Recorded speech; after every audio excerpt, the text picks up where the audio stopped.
Hi everyone, this is Ieva and Karl from Camco reporting for ESI Africa from COP27 on a Saturday, which is a busy Saturday in the middle of the 2-week conference.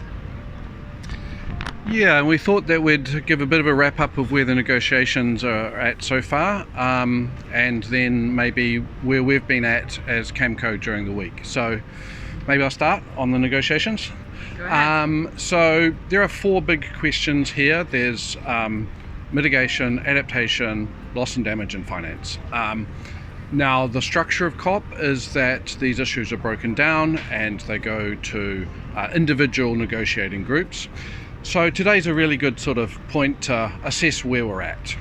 And honestly, I think we're at a bit of an inflection point. There's some coming together on things, for example, on loss and damage. It is no longer being utterly rejected as an idea by certain countries. However, there is the usual developed country suggestion that we have, regional meetings and workshops and ministerial roundtables and scientific inputs and so on. And developing countries are not really hearing the urgency in that sort of approach. I guess one of the other really big topics ongoing is adaptation and how adaptation is actually going to be addressed. There is already adaptation fund. There is already from Glasgow a desire to double adaptation finance. But one issue that's coming up here is how that relates to what's called the cover decision, which is the wrap, the summary. The UNFCCC process didn't traditionally have cover decisions. What we call the Glasgow Climate Pact is a very substantial cover decision, and in the eyes of some is almost an international treaty in its own right. And here in Sharm, that approach is certainly generating some nervousness and pushback. So really the big debate in the corridors at the moment is not only where we land on the 4 issues, but how the 4 issues are included or even not included in the cover decision, or whether they stay grounded in their individual agenda items under Articles of the Paris Agreement and so on.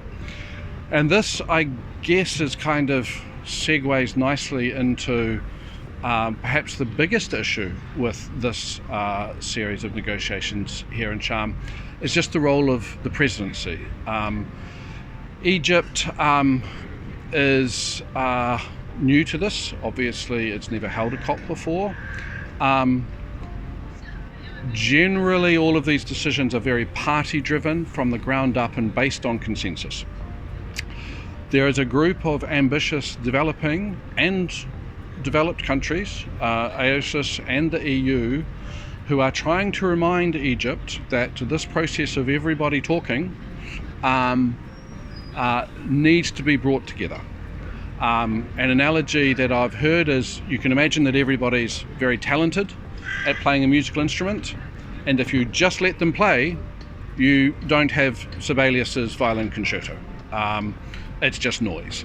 And so the Egyptian presidency really needs to get a grip on these negotiations and start bringing them together to landing points, to conclusions, to points in which trade-offs can be made, and we can get that cover decision in shape, and then get all of the minutiae and details, which in various topics are largely agreed. So I think that's kind of where we're at the moment. But probably on a more cheerful note, why don't you tell us about what the week's been for Camco? Well, Camco and others. So, of course, in addition to the main point which gathers us here today, which is the negotiations, there is, as you might have seen, a huge side event program happening, and so everyone is kind of trying to find their time in jumping between different things, and of course trying to not get lost, so which is probably the hardest part, might be even harder than agreeing on the cover decision.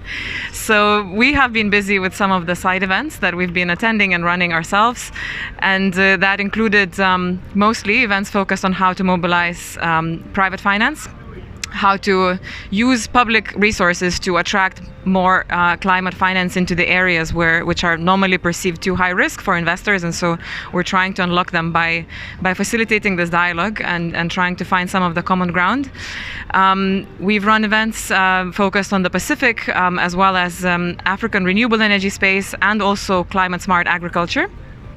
I think one of the things that I've heard recently is probably how this COP is better than the past ones in terms of bringing people together. Of course, we're always here together, but I think in the past, and you might still know that there's a blue zone and there's a green zone, so sort of the main zone where the negotiations are happening, and also the more kind of civil society zone. They've been in the past there has been some seclusion between the two, but on the panels I think you can see that there's more joint work, more joint conversation, and really, just this morning I was on the panel by the International Renewable Energy Agency and the Natural Resources Canada, which focused on the electrification of remote communities, and we had a brilliant panel. I mean, I was representing the private sector, but we had a chief from Canada and also non-governmental organizations from Indonesia and India really working on the ground. And so I think someone in the audience basically said how this was a step forward in terms of bringing these different parties together and trying to come to a mutual understanding, because that's what we need to break down the silos and find the common solutions. Yeah. So it's keeping us busy, and we have 1 week to go, hopefully, for a successful outcome of this COP.